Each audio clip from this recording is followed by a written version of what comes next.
नमस्कार दोस्तों, आप सभी का स्वागत है आपके अपने ऑनलाइन इंस्टीट्यूट निशांत ज्ञान के यूट्यूब प्लेटफॉर्म पर। मैं नितिन उपाध्याय आप सभी का स्वागत करता हूं, अभिनंदन करता हूं आज के अपने इस वीडियो पर। मित्रों, आपके लिए बहुत ही बड़ी खुशखबरी निकल करके सामने आ रही है, जिसके लिए आप तैयारी कर रहे हैं। आप किसके लिए तैयारी कर रहे हैं? आप नौकरी के लिए तैयारी कर रहे हैं। तो इस नौकरी का सपना जो पूरा करेगा उत्तर प्रदेश में, उसके बारे में हम बात करेंगे। सबसे पहले, या तो आप उत्तर प्रदेश पुलिस की तैयारी कर रहे हैं, या तो आप उत्तर प्रदेश दरोगा भर्ती की तैयारी कर रहे हैं, या तो आप उत्तर प्रदेश लेखपाल भर्ती की तैयारी कर रहे हैं। यही 3 भर्तियों की तैयारी आप कर रहे हैं, ठीक है।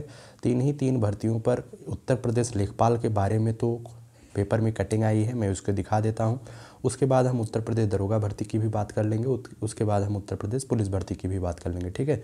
तो अगर आप चैनल पर नए आते हैं, हमसे इसी तरीके से जुड़ने के लिए और किसी भी तरीके की जानकारी के लिए आप चैनल को सब्सक्राइब कर लीजिए, हमसे जुड़ जाइए। और कुछ भी सब्जेक्ट हो, कोई भी टॉपिक हो, उस पर आपको वीडियो चाहिए तो आप हमसे पर्सनली कमेंट करिए कि इस पर मुझे वीडियो चाहिए, मैं आपको दे दूँगा, ठीक है।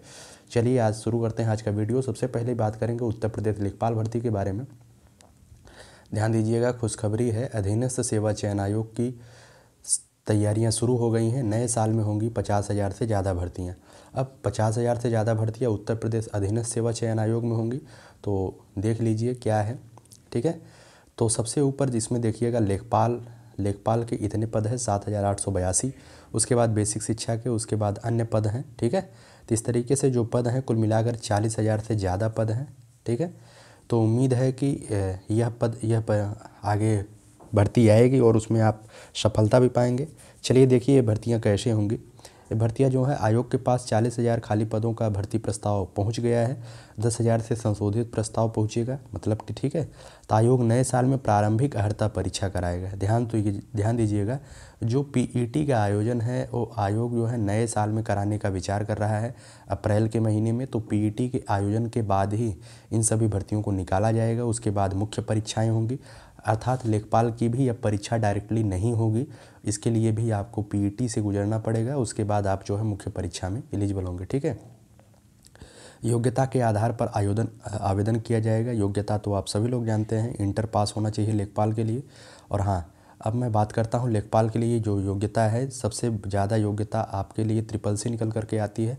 तो जहाँ तक पूरी उम्मीद है, ट्रिपल सी इस वर्ष ना मांगा जाए, केवल 12वीं पास माना जाए, ठीक है। केवल 12वीं पास आपसे लेखपाल के लिए मांगा जा सकता है। उम्मीद है कि ट्रिपल सी नहीं मांगा जाएगा। और अगर आपने नहीं किया है तो आप तैयारी करिए, आपका ज़रूर होगा, ठीक है। आगे है, उसके बाद हम बात कर लेते हैं, लेखपाल की बात हो गई। लेखपाल की भर्ती जो है अप्रैल में इसकी पीईटी होगी। उसके बाद जो है मुख्य परीक्षा करा करके नियुक्ति पत्र बांटे जाएंगे। उम्मीद है कि चीज़ें आपको समझ में आ गई होंगी। आइए अब हम बात कर लेते हैं, उत्तर प्रदेश दरोगा भर्ती की बात कर लेते हैं, ठीक है। उत्तर प्रदेश की जो दरोगा भर्ती है, मैंने आपसे बार बार कहा है, उत्तर प्रदेश की दरोगा भर्ती के लिए ट्विटर कैंपेन चलाया गया। उन ट्विटर कैंपेनों का बहुत बड़ा प्रभाव पड़ा, ठीक है। प्रभाव क्या पड़ा? वो ट्विटर कैंपेन में प्रभाव पड़ा कि नई भर्ती जो है उत्तर प्रदेश दरोगा की, वो बहुत जल्द ही आने को देखने को मिलेगी आपको। 20 जनवरी से 30 जनवरी के आसपास, 20 जनवरी से 30 जनवरी के आसपास सब कुछ क्लियर है। केवल 2016 की भर्ती जो है कोर्ट में फंसी हुई है, उसी के लिए जो है भर्ती का विज्ञापन नहीं आ रहा है उत्तर प्रदेश दरोगा की। 20-30 जनवरी के बीच में सब कुछ क्लियर होने के बाद वैकेंसी संपूर्णतः आ जाएगी। टेंडर क्लियर है, कौन एजेंसी परीक्षा कराएगी, सब कुछ क्लियर है, ठीक है। आइए अब हम बात कर लेते हैं उत्तर प्रदेश पुलिस के बारे में, जिसके लिए आप हमारा ये वीडियो देख रहे हैं। उत्तर प्रदेश पुलिस की बात की जाए तो मित्रों, मैं आपसे बार बार कहा हूँ, उत्तर प्रदेश एसआई की जो डेट है वो 20 से 30 जनवरी के बीच में, 20 से 30 जनवरी के बीच में देखिएगा सब कुछ इसी पर क्लियर कर रहा है। 20 से 30 जनवरी के बीच में उत्तर प्रदेश एसआई की वैकेंसी आएगी। उसके बाद ये एग्ज़ाम जो है अप्रैल में कराने की सोच रहे हैं, और ऊपर से प्रेशर भी बन रहा है, बच्चे भी इतने दिनों से तैयारी कर रहे हैं, तो अप्रैल में भर्ती कराने का पूरा उम्मीद है। अप्रैल में वो भर्ती करा लेंगे। उसके बाद ध्यान दीजिएगा, उसके बाद क्या होगा, उसके बाद अप्रैल में भर्ती कराने के बाद बोर्ड खाली हो जाएगा, ठीक है। उसके बाद बोर्ड खाली होगा, और जब बोर्ड खाली हो जाएगा तो पद तो रिक्त हैं, उसके बाद इस 52,000 पर काम शुरू होगा।